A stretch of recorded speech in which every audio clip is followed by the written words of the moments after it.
한국, 중국, 일본 세 나라의 산업화 과정과 경제 현황에 대해 알아보겠습니다. 먼저 한국은 1960년대부터 본격적으로 산업화를 시작하며 한강의 기적이라 불리는 경제 성장을 이루었습니다. 초기에는 노동 집약적인 산업, 이후에는 전자와 자동차 같은 첨단 산업으로 전환하며 고도 성장을 이어갔습니다.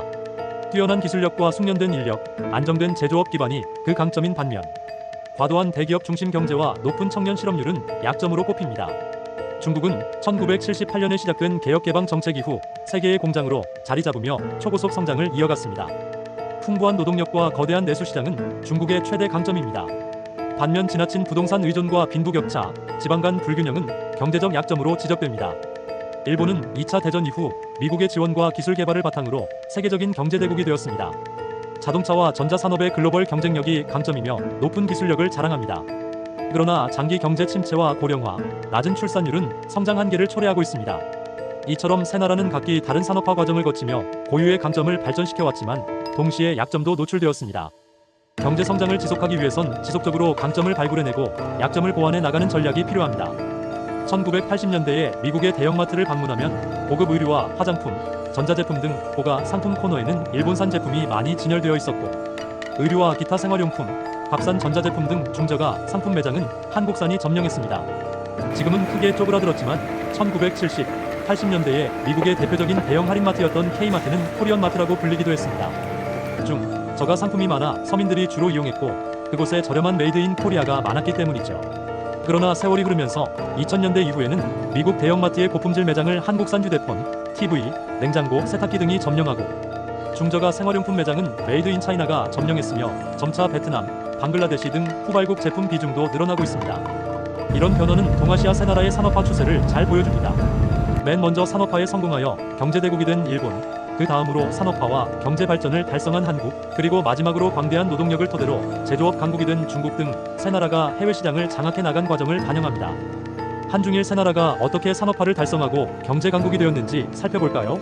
일본은 일찌감치 산업화에 성공하여 동아시아 국가들을 식민지화하고 태평양 전쟁까지 일으켰습니다. 1868년 메이지 유신으로 신왕 체제를 확립한 일본은 서구 열강을 따라잡기 위한 급격한 산업화와 근대화를 추진했습니다.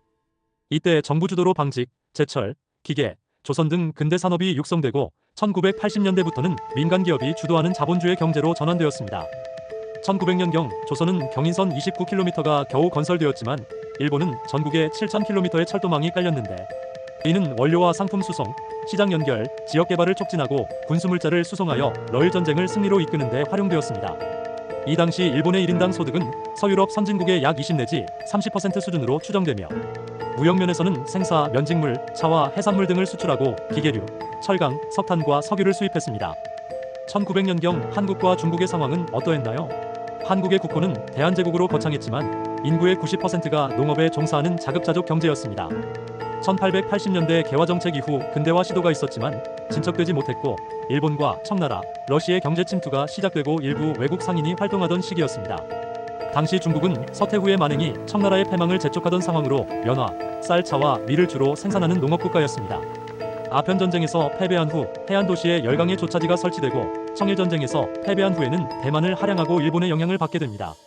이렇게 동아시아에서 우위에 서게 된 일본은 20세기 전반 내내 팽창 정책을 지속하고 급기야 태평양 전쟁을 일으켰지만 패망합니다.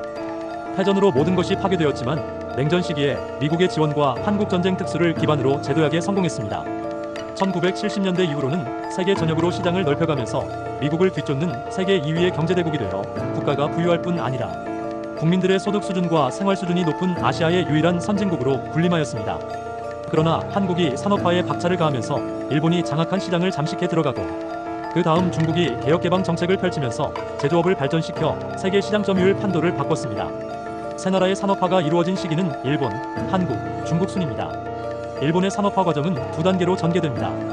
첫 번째는 1860년대 이후에 메이지 유신 시대로 정부 주도로 급격한 근대화와 산업화를 달성했습니다.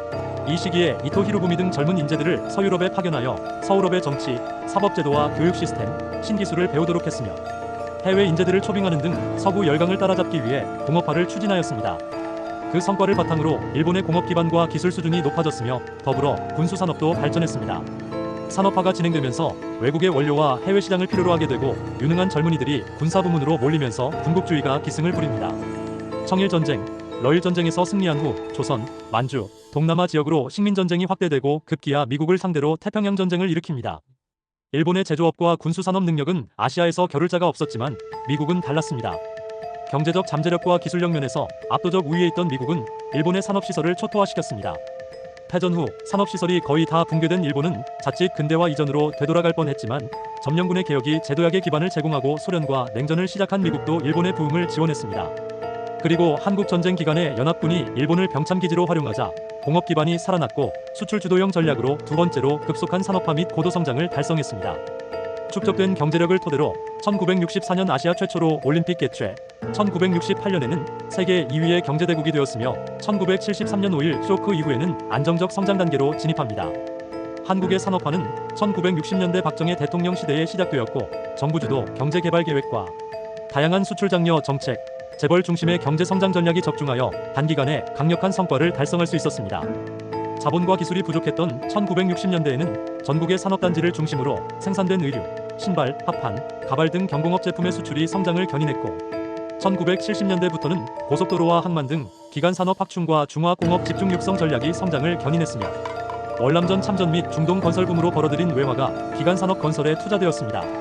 한국의 고도성장은 정부의 체계적인 계획과 정책, 수출 주도, 성장 전략 그리고 양질의 노동력이 합작한 성과이며 초기에는 경공업 비중이 높았으나 점차 중화공업, 이어서 첨단 산업과 서비스업의 비중을 높이는 산업구조 고도화에 성공함으로써 저개발국에서 신흥공업국 그리고 2000년대 이후에는 선진국으로 이행했습니다. 중국은 1912년 신해혁명으로 청나라가 멸망했지만 이어서 군벌 간의 싸움, 일본의 침략, 국민당과 공산당 내전을 겪으면서 2차 대전이 끝난 후까지 침체와 혼란을 겪었습니다. 마침내 공산당이 승리하여 중국 대륙은 공산화되었고 국민당은 대만 섬으로 탈출, 그곳에 정부를 세워 오늘날 작지만 강한 경제력을 가진 나라가 되었습니다. 1949년 마오쩌둥을 수반으로 창설된 중화인민공화국은 소련식 중앙계획 경제체제를 도입하였고 소련의 원조를 받아 중공업 중심의 산업화를 도모했으나 경제 논리보다 정치 논리를 앞세우고 권력 싸움에 휘말리면서 성과를 거두지 못하고 많은 시행착오를 겪었으며 1960년대 후반부터 10년간 지속된 문화대혁명 과정에서 홍위병의 난동으로 정치적, 경제적 암흑기를 겪어야 했고 1976년 마오쩌둥이 사망하면서 광란은 끝났습니다. 1978년 덩샤오핑은 실권을 장악하자 개혁개방 정책을 도입하고 시장경제로 점진적으로 전환하면서 농촌기업 발전과 경공업 육성에 치중했습니다. 중국의 저임금 노동력과 거대 시장을 노린 외국인 투자가 대거 유입되면서 생산량이 급증했고 외환 보유고가 쌓이면서 중국은 세계의 공장으로 부상합니다. 1998년부터는 중공업과 인프라 건설에 치중하기 시작했으며 해외 시장 점유율이 높아지고 자체의 기술이 축적되자 최근에는 첨단 제조업 육성에 주력하고 있습니다. 중국은 40년도 안 되는 짧은 기간에 산업화에 성공함으로써 2008년에는 올림픽을 개최했고 2011년에는 일본을 제치고 세계 2위의 경제대국이 되었습니다. 산업화 과정에서 개혁개방 확대, 경제특구 설치, 2001년 WTO 가입 등이 큰 분기점이 되었습니다. 아직은 1인당 소득이 한국과 일본에 크게 못 미쳐 선진국이라 부를 수 없지만 광대한 인구를 기반으로 한 국가의 경제력은 두 나라를 압도한다고 할 수 있지요. 더욱이 중국은 공산당 안에서 집단 지도 체제를 유지하며 파벌 간 견제와 균형을 잘 유지해왔지만 시진핑 시대에 들어와 중국몽과 1대1로 정책이 세계 여러 곳에서 파열음을 일으키고 미국과 경쟁국으로부터는 강력한 견제와 저항을 받고 있습니다. 국내적으로는 시장경제 논리보다 정치 논리를 앞세우면서 부동산과 국유기업 부실화가 심화되고 신규 투자와 고용이 위축되고 있어서 앞으로의 노정이 순탄치 않을 것으로 보입니다. 지금까지 본 것처럼 세 나라는 서로 다른 배경, 서로 다른 시기에 산업화에 착수했지만 지금은 모두 제조업 강국으로 글로벌 시장에서 비중이 높으며 산업화 과정에서 정부가 적극 개입하고 교육 투자 확대, 수출 주도형 성장 전략을 채택한 유사점이 있습니다. 반면 산업화 시기와 속도, 이념, 핵심 산업 능력과 업종별 경쟁력 면에서 차이를 보이고 해외의 견제와 지원 면에서도 차이를 보입니다. 세 나라는 성장을 위해 해외 시장에 기댈 수밖에 없었지만 수출 의존도가 높아 국제 경제 상황과 교역국의 경제 정책에 큰 영향을 받는 공통의 취약점을 보입니다. 중국은 막대한 노동 인구와 외국인 투자를 기반으로 세계의 공장으로 올라섰지만 수출 의존도가 높다 보니 해외 상황, 특히 미국의 견제에 매우 취약합니다. 전 세계에서 소비되는 품목 3개 중 하나가 중국산일 정도로 시장 점유율이 높기 때문에 중국의 노동자들이 해외의 일자리를 빼앗는다는 인식이 강합니다. 그 결과 미국과 경쟁국들의 불만이 커지고 중국 상품에 대한 보복관세 부과 중국의 불공정 무역 행위에 대한 제재가 실시되는 것입니다. 일본도 산업화 초기에는 해외 의존도가 높았지만 그 당시에는 경쟁국이 별로 없어서 갈등은 상대적으로 적었습니다. 다만 미국과의 무역 불균형이 너무 심해 1985년 5개국이 참여한 플라자 합의에서 엔화 가치의 2배 절상이 이루어지면서 수출 경쟁력이 크게 약화되었습니다. 그로 인해 일본과 수출 품목이 많이 겹치던 아시아 신흥공업국들이 덕을 보았고 한국은 1980년대 후반 삼저 현상이 현실화되면서 전례 없는 호황을 누렸습니다. 수출 경쟁력이 크게 떨어진 일본에서는 자산 거품 붕괴가 일어나고 이후 장기 침체 국면으로 접어들게 됩니다. 이처럼 미국과 유럽의 견제가 심한 이유는 한국, 중국, 일본 세 나라의 경제력이 위압적으로 성장한 데다 해외 시장을 장악했기 때문입니다. 2000년에 일본은 명목 GDP가 세계 2위였고 중국은 4위였으며 1인당 소득 수준은 구미 선진국에 비해 낮았지만 제조업의 생산 능력과 시장 점유율 면에서는 동아시아 세 나라의 영향력이 압도적이었습니다. 일본은 자동차, 전자, 정밀기계 업종, 한국은 반도체, 자동차, 조선, 전자, 철강 업종, 그리고 중국은 섬유와 저가 제품의 글로벌 시장 점유율이 높았습니다. 무역 규모는 일본이 세계 3위, 중국이 7위, 한국이 12위를 차지했고 일본의 애니메이션과 게임, 한국의 K-팝과 IT 문화가 강세를 보이기 시작합니다. 최근의 상황은 어떨까요? 2020년 현재 중국은 세계 최대의 제조업 경제이자 수출국이 되었습니다. 자동차 생산량 세계 1위, 의류 수출 세계 1위, 세계 1등 상품 품목 수 1798개로 세계 1위를 차지했습니다. 2024년 현재 명목 GDP는 18.5조 달러로 미국의 64%입니다. 이처럼 격차를 급격히 줄이며 미국을 바짝 추격하고 있으니 패권국 지위가 흔들리는 미국의 강한 견제가 당연한 것으로 보입니다. 일본은 경기 침체가 장기화되면서 그 위상이 점점 하락하고 있습니다. 2024년의 명목 GDP는 미국, 중국, 독일에 이어 4위였고 세계 1등 상품 품목수는 154개로 세계 5위였습니다. 그럼에도 자동차, 기계, 전자 분야에서 세계적인 경쟁력을 유지하고 있으며 산업계에 종사하는 기술자가 노벨상을 받을 정도로 높은 기술혁신 역량을 자랑합니다.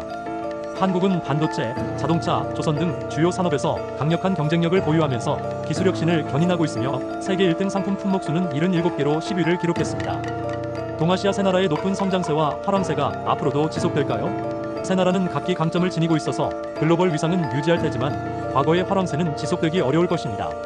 세 나라 모두 저출산, 고령화로 노동력이 감소하고 있고 도시화와 지역 불균형 문제도 심각합니다. 수출 지향적 성장 전략을 포기하기 어려워 교역국과의 마찰도 점점 더 늘어날 것입니다. 이 밖에도 일본은 공공부채 수준이 높아 재정위기에 직면할 수 있고 중국은 과도한 부채와 부동산 시장 침체로 금융 리스크가 크며 국영기업의 부실화가 심각합니다. 한국은 민주노총의 불법적 정치 투쟁이 산업활동을 위협하고 국제 경쟁력을 상실케 할 정도로 심각합니다.